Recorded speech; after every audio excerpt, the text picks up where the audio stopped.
Alrighty, so this is going to be the throttle cable bracket. So I did get a new throttle cable. This is a Locar, just a 24-inch regular old throttle cable. Fits pretty good in the firewall with just a washer, and it actually sits in the right spot. It's almost perfect. I didn't have to cut it or anything. If we put it here, that'll give me plenty of length to pull on this here. So we do got to come up with something, okay, that's going to come off of this to around here, because remember, this is a Mustang throttle body, and on the Mustangs, you know, it pulls from underneath the throttle body and it pulls this way, right? It pulls that way. So this is completely different. There's no way to get the throttle to pull down. So we gotta pull this way. Okay. So let me go ahead and take this off, and I'll drill some holes and go ahead and tap it for a couple bolts, get that set, and then we can kind of see where the throttle cable is gonna go. But yeah, so I'm still waiting on the rest of the tubing for the manifold. So that's why I am switching over to other things. I'm gonna put together the radiator. We got the radiator in, and I've been welding bungs on both ends of the radiator. So this is that Honda radiator I was telling you guys about. This is one of their like half-size Alpha Skunk 2 radiators. So hopefully this thing cools enough to get me through the quarter mile. I'm a little skeptical, but just looking at the size of it, once I get it in there, I mean, you'll see what I'm talking about once it's in there. But I ordered a really good fan for it, like a 1400 CFM 12-inch fan for it, SPAL, and hopefully that moves enough air to cool this thing down. But yeah, I started making some of the hoses I need. I made the bracket for the water pump. It's right here, so it bolts right to this. I just painted it and I'm kind of letting it dry. So, all right, let me get this off and we'll continue working on that.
Ooh, that looks pretty sleek. Kind of like the way that works. I'm gonna have to shorten up the screws a little bit because, you know, I couldn't go too deep here. Didn't want to run into this bolt hole here, and yeah, so I'll just cut those a little short, Loctite them in, and can paint all that. But man, it looks really good. That's gonna put it in a perfect position too. So, alrighty, let's keep going.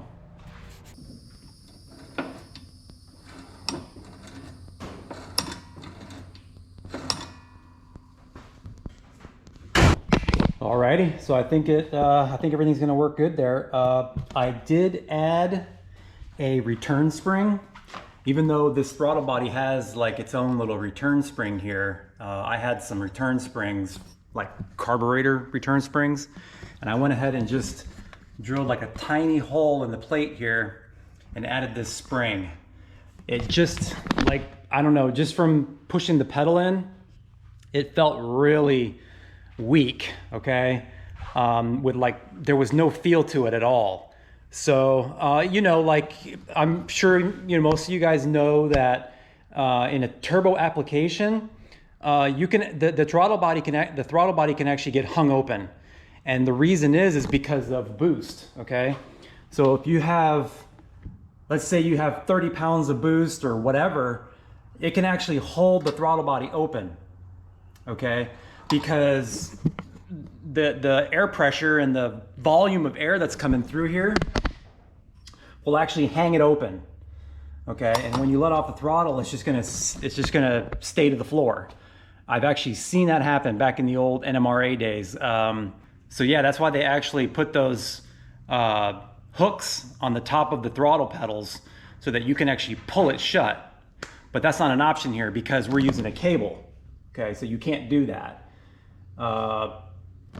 Some people use like a solid rod, and that way you can lift the throttle and actually close the blade manually. So I don't know, I may even add another spring just to be safe, because even with that spring, it still feels like very loose. I mean, it just, like the action of the pedal is just like, I just touch it and it goes to the floor. So yeah, I mean, should be okay though, we'll try it. But yeah, it just, I don't know, even the old JZ throttle body felt way more resistance than this one. So, but we'll see. Like I said, we can add another one. So anyway, let me, I'm pretty much finished with that project, the throttle body. We're all done with that. It looks really good. The bracket came out nice. It's got nice, a little bit of tension here, not tension, but a little bit of slack here so that I can adjust it. So, okay, so let me get the front put back together and I'll show you guys the radiator setup and how we're gonna plumb it and all that. And yeah, that'll be pretty much it for this video. This is just, these videos are just gonna be basically progress on this build. This is all I'm really doing right now. So anyway, let's get to it. So it's actually a really nice radiator setup. I like the way it attaches. It's just got these little posts, and I made brackets here. There's one on top and then two on the bottom here and here. You can kind of see there and there. So I just added a couple tabs, put holes in it. It sits in the holes, and then this one here bolts to this piece. And if I ever want to take the radiator out, it's just one bolt and it releases that pin and it comes right out. So, but yeah, so like I was saying, I don't know how well this is gonna cool. I mean, compared to the radiator I had in there, I mean, that thing's a monster, you know, and that's a big 16-inch SPAL fan. That thing moves a ton of air. So yeah, and then we're going to this. So, I mean, it's way lighter, I can tell you that much. And I like the way it fits in here, and it's gonna give me plenty of room for, you know, the intake over here, and all my intercooler piping over here is not in the way. Yeah, so we'll just have to see. We'll have to see. And if it doesn't work, we'll have to change it. So, but anyway, here's how I mounted the pump. Okay, this pump goes right there. This bracket was already there from the old radiator, or yeah, from the old radiator, sat in there. And then I just cut off one of the ears, put a hole through there, and then added a bracket, one on top, one underneath, kind of boxes it in. Really strong. That's not going anywhere. And I already started making lines. So this line here, these are all -12, by the way, that I'm using. So this one will go here.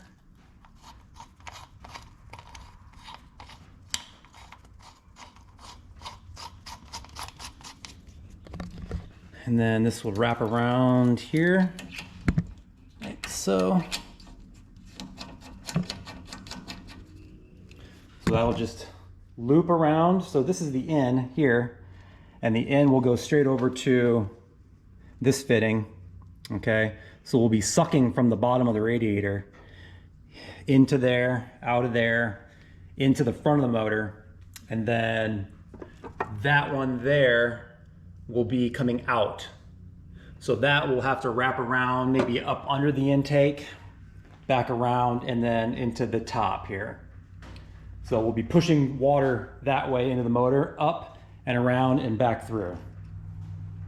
So yeah, you always want to push water in through the lowest point. Otherwise you'll get bubbles and stuff like that. You always want to you know, fill from the bottom, and then also pull from the bottom, obviously, on your radiator. So yeah, so I ordered a fan. The fan should be here in a couple days, and yeah, everything looks pretty good. Hopefully this works. It's pretty tight here. I had to cut these off a little bit to bring it in, but there's still quite a bit of clearance, about an inch, maybe a little less than an inch. But that one's gonna go straight over into there. And I'll have to make some kind of a bracket or some kind of a shroud for the fan.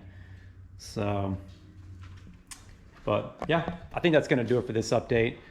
This video is probably getting kind of long, but we got quite a bit accomplished, and we're still waiting on the tubing for the manifold. So hopefully next week we'll get that, and we can start on that. But this is cool. This gave me time to you know, get going on this, and we still got to make a little plate to cover up the that's the idle air control. I'm going to, if it works, I'm going to put the nitrous nozzle, okay. So the nitrous nozzle is going to go, hopefully, here. Okay, I'll just make a plate, tap that in there. The only problem is I may have to get a 90-degree fitting, okay, because it's, if you look, it's like above the hood. So I don't know how that's going to work. We'll see. But yeah, it sure does look pretty close to being above the hood. But we'll see. You know, if not, I'll have to get a different nozzle, put it somewhere else, maybe over here. I don't know, put it in the intercooler piping. That's a possibility. Got that here. So yeah, still some things to work through, but it's coming along. So anyway, guys, that's gonna do it for this video. I will check you next time.